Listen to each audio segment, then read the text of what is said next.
they lock you up for bullshit, for something you didn't do for 20 years, I don't think you get paid anything. Other states, you might get $500,000 a year. And yeah, your life has been ruined, but at least you have 8 or 10 million bucks, or I don't know, maybe a few $100,000 to get some, compensation. Makes sense. Coming back to the vaccines, who the heck is this Joseph Ladapo? The Yeah, apparently, okay, he's a liar and a charlatan and a lunatic. So when he was first hired um, by DeSantis in Florida to be Florida's Surgeon General, they announced that that he has a bunch of terrible beliefs about um, COVID and the COVID vaccine. He's totally anti-vax, and he said it's based on his experience as a COVID doctor at UCLA, which is a complete, well, it's mostly a lie. The deal is he went to Harvard Medical School, I think, and he did like do a residency at UCLA, but he had no contact with COVID patients. He did wasn't It wasn't even a clinical residency, it was a research residency where he didn't see patients. He was in a lab, but he said, no, I saw all these COVID people. And the reporters went to UCLA and said, did this guy see any COVID patients? And they're like, no. So he's a liar. And he's a terrible, terrible guy. And Florida has a COVID death rate after the vaccine became available, say after April 2021, mhm. Florida's death rate was 150% higher than California's death rate. Florida has their policies have led to the needless deaths of 80,000 Floridians. And now they're going to do it again, but this time instead of killing a bunch of people with COVID, they're going to be killing people with every freaking disease. Yeah, It's going to it's gonna be crazy. Speaking of crazy and all along those lines, I see that we've got the another thing that has to deal not so much with race, but this time it has to deal with the whole notion of poverty and class and everything. Because apparently the College Board, and for those that have got college kids and everything, we know that the College Board is oftentimes a way that people get into college and all along those lines. But they've canceled the tool that they've been using for decades for finding low income, high achievers. So I guess there's a push to not have as many folks that are coming from poverty neighborhoods and all along those lines. So I'm guessing, it's probably kissing the ring. It's more a kissing the ring. It's yeah, like they're getting rid of a program that might have gotten the Trump spotlight on them and right. gotten them in trouble. Now, so the College Board is a highly compromised organization. They're the people who put out the SAT and a bunch of other standardized tests. The GRE, the I don't think the MCAT, but the GMAT, all these tests. And they were formed. Now that they existed before World War II, but they really had their prime years after World War II when the GI Bill meant that millions of guys were showing up to apply to college. Now, it was a huge bump, and so they developed standardized tests, the ones that you bubble in with the pencil, and because they couldn't handle the load of people coming in, and they changed the SAT to be a standardized test, Yeah. and it ruled for 30, 40 years, and then people started looking at it and found that your SAT score doesn't really add much knowledge to the rest of your application packet, where you write essays. They look at your grades, they look at maybe letters of recommendation. The SAT doesn't help predict any better than if you didn't have the SAT score in your what colleges are looking for are the people who are most likely to be successful at students at their college, who aren't going to drop out, who aren't going to flunk out. They want them to make it all the way to graduation. get a degree, and then they can hit them up for donations every year for the rest of their lives. So Well, the SAT doesn't help them predict who's going to graduate. doesn't do that at all and everything along those lines. Hey, Sasha, I see you joined us and everything. I've got a question because I know we'll do Ukraine, Russia, China, but this is actually about the economy. Apparently, there's a report that there's signs of an economic downturn and everything. So definitely, this is something that came out in the numbers and everything along those lines. So I just wanted your take on this and all along those lines because it does seem like we're in the middle of a reports about there not being as much job growth as folks would like to have. So since you do the investment show and also follow the economy and everything like that, I just wanted your take on what's going on here with the whole notion of the economic downturn. And are we heading toward a recession, maybe even a depression? Well, there is economic downturn of some kind is happening, and it's about due time. Market's reaction was actually positive because it increases chances that Fed will lower its interest rates, maybe even twice this year, maybe even 3 times could be that, or it could be instead of 25 basic points, 50 basic points. So we'll see which way it will go, but there is a downturn for sure. The numbers are not lying, and so what can you say? It's a result of Trump's tariffs policies as much as anything else. That's very clear. But we'll see. We'll see what Supreme Court ruling will be on the tariffs, because historically speaking, it was the Congress that would impose tariffs against certain countries for a cause. Now here, Trump imposes tariffs on against all countries without cause. So we'll see how it will play. Yeah, I know so The era of the U.S. adding jobs every month is over. Whereas from now on, we'll add a few jobs some months, we'll lose some jobs, other months. So, but you got two competing things. On the one hand, we're moving into a shittier economy. On the other hand, Wall Street loves when the country is run by idiots because that means less supervision, and corporations can do. There's a certain amount of exuberance, so we'll probably noodle along for a while, and maybe won't, fall into deep recession. Yeah, maybe we'll do that. Speaking of things done without any repercussions, has anybody seen any proof, or was any proof given that there were actual drugs on that Venezuelan ship? No, that's all at the bottom of the ocean. I don't even know that you can see that they said there were 11 people on the boat. I haven't seen zoomed in pictures to count 11 people. There's been reporting saying that this wasn't a drug boat, that this particular gang does not do international drug trade. They stick to their own territory. They're not out in the middle of the ocean. So nobody freaking knows. And it's just crazy. Look over here and don't look that Trump diddled girls on the island.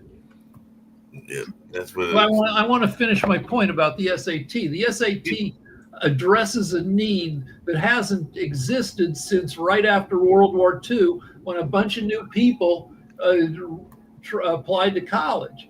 And the ETS, the College Board, they are always scrambling to justify their existence. Under COVID, the SAT pretty much went away.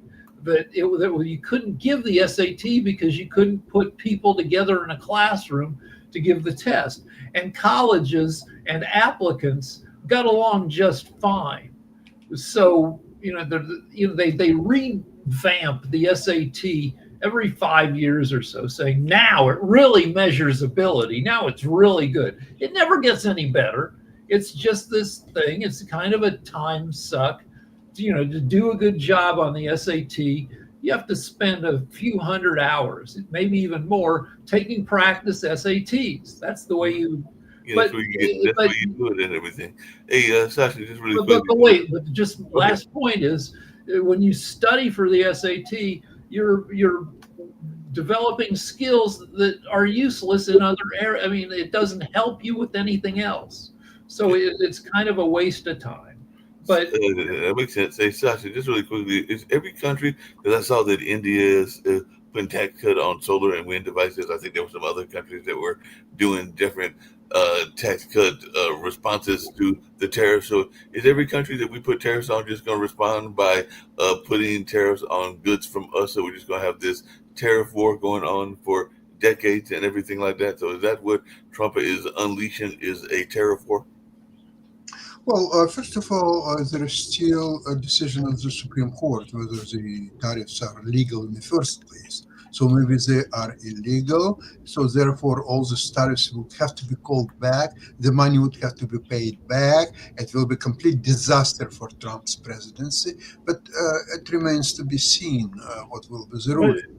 And it doesn't go on for decades. It only goes on until there's a Democrat back in the White House. Like, you might remember that when Obama took office, he did something called an apology tour. He went around the world, I think, and said, sorry we were such dicks under George W. Bush. It'll be something similar if we ever get another Democrat elected president. They'll be like, sorry for how screwed up we've been, and they'll, Well, I mean, I guess the tour would start in all of these companies that have a large population of immigrants, because Hyundai is a foreign company, and apparently since they were a foreign company, we decided we were going to raid them. So they raided several hundreds of undocumented immigrants because in this massive ICE raid at Hyundai and everything. I mean, if that was the case, I'm wondering how many, and Toby, maybe you guys have thoughts on this, how many legal aliens they are or illegal aliens they are, but I know we won't touch them in the various foreign companies that exist in where we're. Hold on. So they raided Hyundai. Would they ever go after a Ron Polnick, or would they ever go after a GlaxoSmithKline? Probably not, because those are companies that are not black and brown.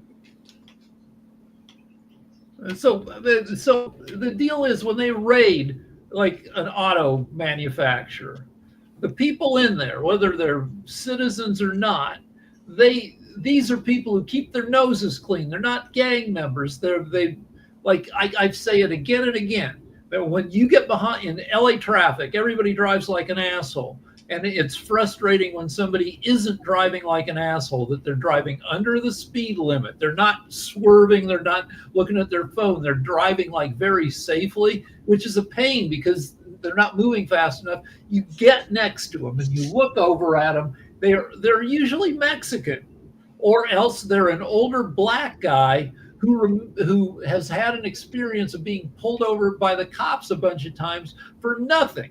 So most undocumented people in the U.S. are very conscientious about not getting in trouble, just working their asses off, and frickin' ICE comes in. It's well known, unless you watch Fox News, that most of the people, close to 70% of the people captured by ICE, have done nothing illegal. Yeah, that makes sense and everything. Hey, speaking of illegal, and one of our other favorite topics, and definitely want to know y'all's thoughts on this, but there's another Trump. There's several other Trumps, but Melania apparently was talking about AI in education, and she had the very profound statement, because she had a warning for humanity. She said the robots are here. So this was her warning to humanity, as she was talking about the wonders of AI through her eyes and everything like that. So what is our thoughts on her honing in on tech as the first lady and everything like that? Because some people, even BBC, is saying she's elusive but influential. As she doesn't know anything about tech. She's just a lady who's pissed off that her asshole husband ran for president.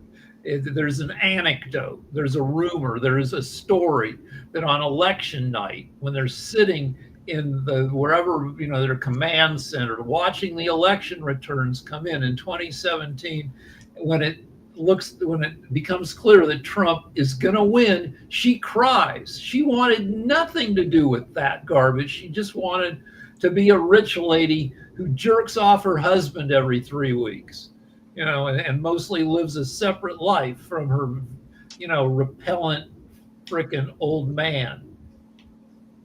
But no, now she gets dragged into the spotlight now for the past 9 years, and she freaking hates it, as she should. She was just a sexy, pretty lady who hooked up with a kind of rich guy, and she liked that, and she doesn't want to do any of this stuff.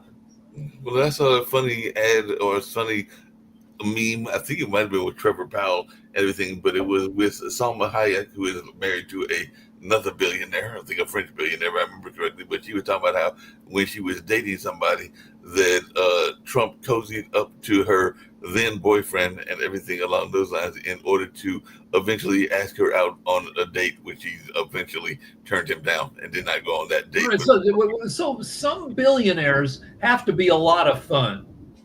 Like Serena Williams is married to this Alexis Ohanian guy who Right. tech billionaire. Right. They seem like they have a lot of fun.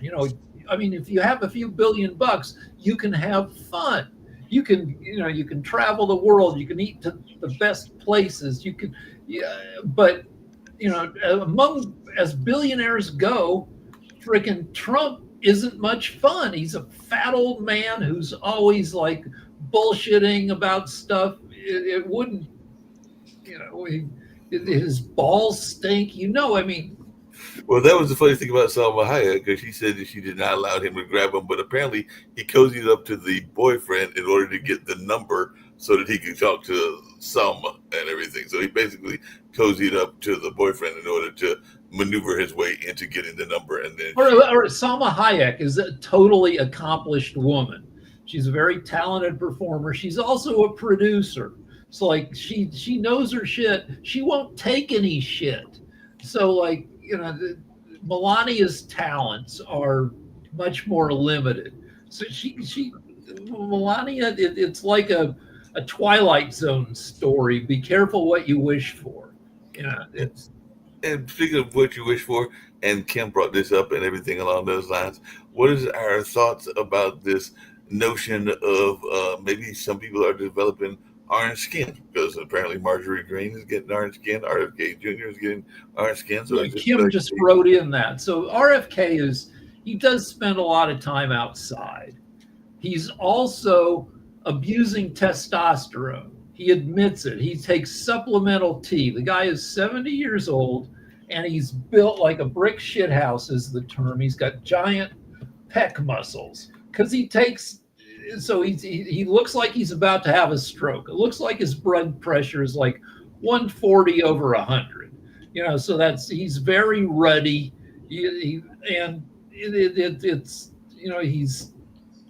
So I don't think he's putting on bronzer to imitate Trump. I think that's his unnatural coloring from being outside and from abusing drugs. He's always been a drug abuser. He was addicted to heroin for 12 or 14 years.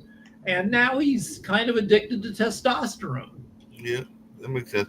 Hey, Rick, I got a question to ask you, because apparently we'll come back to school shootings as well. But apparently in this Minneapolis school shooting, the person that did the shooting was blaming past relationships as the roots of his suffering, which is apparently why he went on this killing spree and everything along those lines. But apparently one of his past girlfriends was a furry. So I was just wondering, have you ever been out on a date with a furry? Because apparently furries are people that decide that they want to dress up as cats and dogs and whatever else they might. Kind of. So when I first started working on a late night comedy show, I pitched a bit saying that furries are freaks, because one reason people become furries is so they can have sex with somebody else in a furry costume. Yeah. And so we went to Burbank, a hotel next to the Burbank airport, where there was a furry convention, with our cameras to try to catch furries being freaks. But we were highly disappointed, because furries aren't idiots. They're not gonna start humping each other um, in front of a TV crew. So they just acted, like normal for, except that they were in furry costumes. So, we didn't really get a good piece out of it. Yeah, that makes sense. Hey, just tell me just really quickly because cosplay is very popular as well and everything. But one of the things that this brings up, and I'd love to hear your thoughts as well as everybody else, is how much privacy do people have with their individual hobbies and everything? Because apparently this suspect's furry girlfriend has been ID'd and everything like that. So it seems to me that should have been their business, and the news reporters didn't necessarily been trying to figure out who this young child was. I don't think that she's all that much older than the person. She might be in college age or something along those lines. She might be in high school, but she is definitely not an older person and everything. So I just wanted your take on this notion of privacy, even in these kind of cases. I don't know. I don't understand the question and how cosplay ties to mass shootings. No, I'm just saying my question is if somebody was being cosplay or like this lady that's a furry. All right, we should get back to world politics or something. But my question is how much should let me talk about pride. People privacy. should not think they have any privacy or even care about privacy at this point. There are so many ways for people to monitor your activities unless you're like a lunatic who air gaps every part of your life. Everything you do tells the algorithms what you're up to. Right. So I used to be a little embarrassed about looking at naked ladies after everybody else in my house goes to sleep.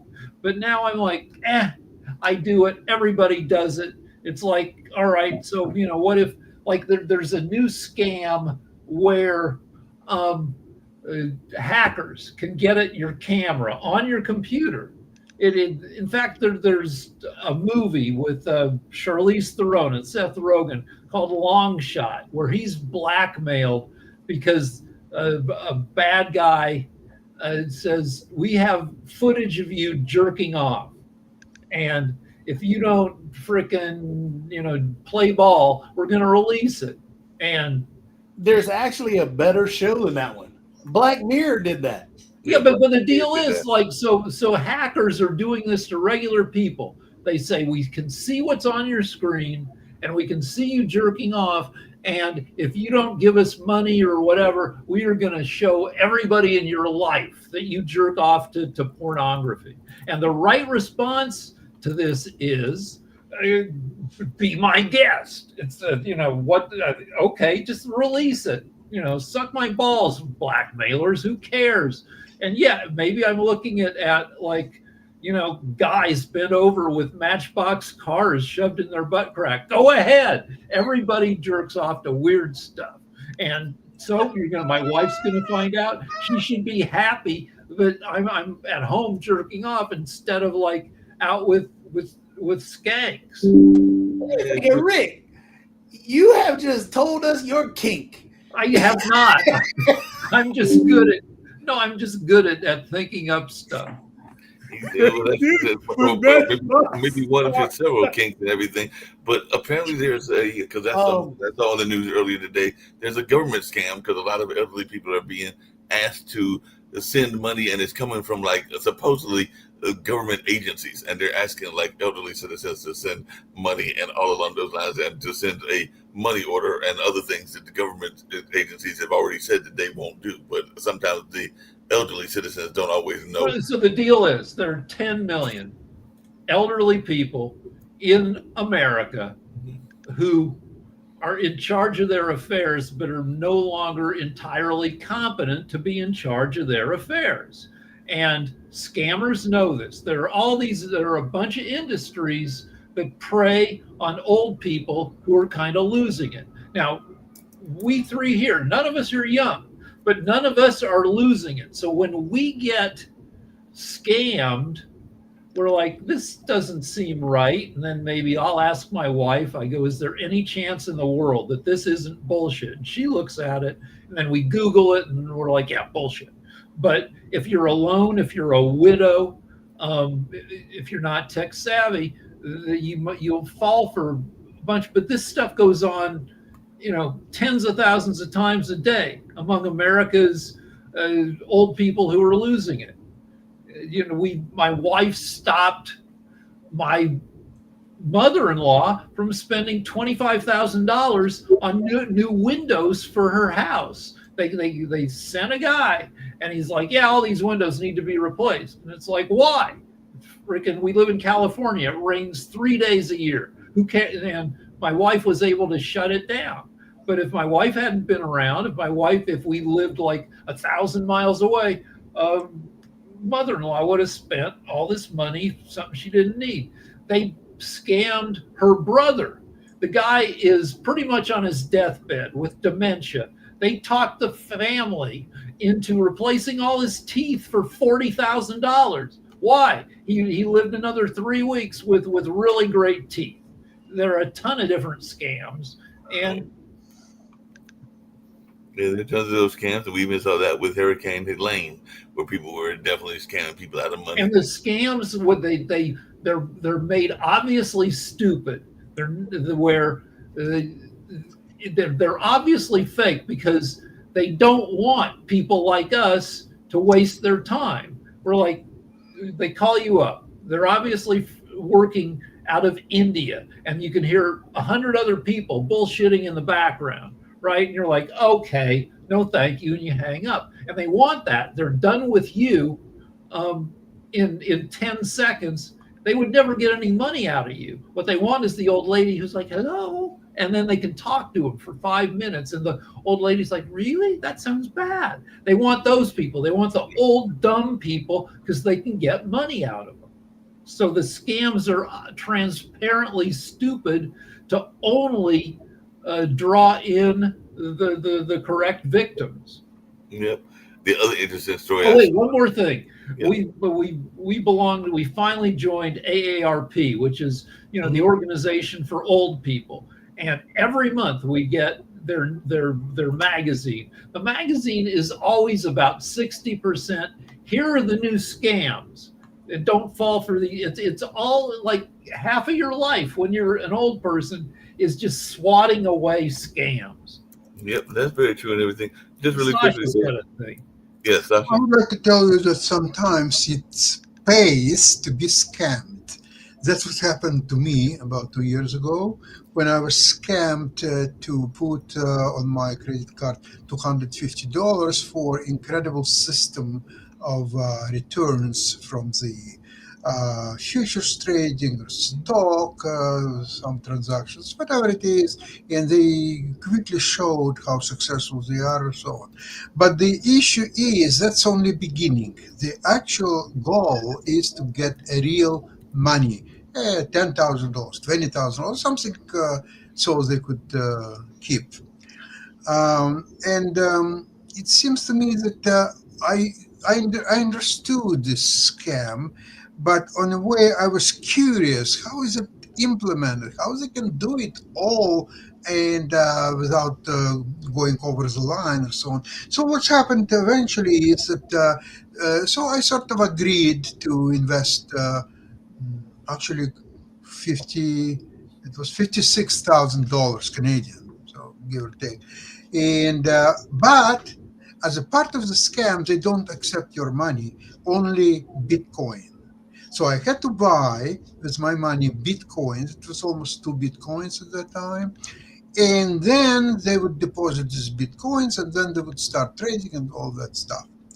Okay, so I've purchased this about 2 Bitcoins. And then the company through which I bought the Bitcoins, and I asked them to transfer it to this outfit that I was in contact, and they refused. Honestly, but they wouldn't explain the reasons. They just said that they are not dealing with this type of companies, period. So then I asked, what can I do now? They said, well, you can get your money back. Sell these 2 Bitcoins and get your money back. Okay, I sold these 2 Bitcoins back. Actually, I made some money because Bitcoin went up in price. However, this outfit that advertised that there is no commissions, no fees, and so on. All of a sudden, I could see that actually I'm losing a little bit of money because they're right. There is no fees. There is nothing to worry about except spread between bid and ask, which was horrendous in that case, more than $3,000. Okay, so I was almost at my money. I'm losing a little bit, but nothing crucial. So then I'm asking, okay, transfer this money back to my account. And here it started. They started verification where the origins of this money, how I got this money in the first place. And I had to provide proof. Then they started asking several questions about my real address, and I had to provide utilities bill. And also they started this play for time. So, okay, I understood the game, but it was Canadian company, so I was pretty sure that sooner or later I will get the money. But how?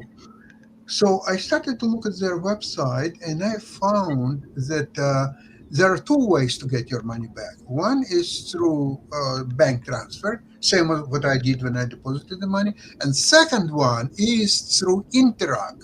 The only thing is that through Interac you can do only 5,000 a day. Okay, so I immediately did 5,000 same day. I did 5,000 next day and third day and fourth day. So I got already $20,000 back. And on the fifth day, I got a message that my account is under supervision or something, investigation or something. So I couldn't do any more, just 20,000 I got. And then a few days later, I stopped by my bank. And the bank manager comes over to me and says, Sasha, we got a request to transfer $20,000 back from your account to such and such account. So I asked, and what are you intending to do? Have you obtained a court order? She says, no, I don't have any court order. I say, so what you want to tell me is, do you want to remove $20,000 of my money without court order? Trust me, you cannot do that. She says, yeah, I know we cannot do that, but maybe you would like to do it as a goodwill. I says, not today. I just don't have enough goodwill today to do this transaction. So I kept the money. So then the company, actually what's happened is that I was paid full amount, $56,000, a day before I went to my bank. So they have different departments. One of them allowed me to do Interac withdrawals, and another one because the full amount, and I provided all the documentation. So they send me full amount, forgetting the $20,000 already. Anyway, so they contacted me, and they were offering me a goodwill of some $500 if I will return the money. I get $500, and I said, it's a good beginning, but we're not there. Try better. And so they were going on for months and a half, offering me all kinds of things, and eventually they decided to save their time and money and left me alone. It was about 2 years ago. So yeah, banks, legitimate banks, well, they're in the middle. They don't want to pay off when somebody gets scammed, so they try to protect you a little bit. And also, banks don't want to do business where they don't know where your money is coming from, because you might be a terrorist, you might be a drug dealer. Of course. And so the only bank that was the number one bank that was doing dirty business, that paid $14 billion in fines for being dirty from 2011 to 2018 was Deutsche Bank. They paid much more than what you just indicated. They paid $34 billion in fines for being dirty. And that was the only bank that would do business with Trump. Yeah, no other bank would do it, yeah. Yep, we'll get ready to wind up and everything along those lines. Just really quickly, and this is another interesting story. I saw a human interest story along those lines. And by the way, we got the sports is back, so I did watch the Dallas-Philadelphia game, and there was spit-a-thon, or the spit scandal. So we'll find out if that player gets fined or what happens in that case. And of course, we still got tennis and other sports taking place. So the question is, who spit first? Right, who spit first? It looked like actually Dak Prescott spit first, but he was saying he was spitting just because he had spit in his mouth and was not spitting at the other athlete. So that'll be interesting to see how this all plays out and if anybody gets fined or gets any sort of repercussions and everything. But as I was watching the news yesterday, I did see an interesting story, Rick, that you'll find interesting. Apparently, words don't mean the same anymore and everything, like slang words. So there was an article about how LOL to millennials doesn't mean laughing out loud. It has some other meanings around sarcasm and everything like that. So you've got a young lady in your family that is in their early 20s, I believe, or somewhere in that age range and everything. And definitely there are other people that I know Jacoby's got kids as well. So apparently these terms that we remember, whether it was rolling on the floor laughing or LOL, don't have the same meaning to our. Well, it means the opposite. I just looked it up. It means LOL, like that's really lame. Right. And but teens do that, have been doing that forever. Like looking at the term dad joke. It's Right. That comes from a teen looking at a dad going, yeah, that's not funny. Not funny at all and everything. So me and Sasha are getting ready to go over to Russia, Ukraine, and China and get ready to have that show in about a minute or two. So I'll see you fine folks on Monday when we have the next edition of World Edition and all along those lines. So it's been fun conversations, and we'll be back next week with more of these fun conversations. All right. Good weekend, everybody. Thank you.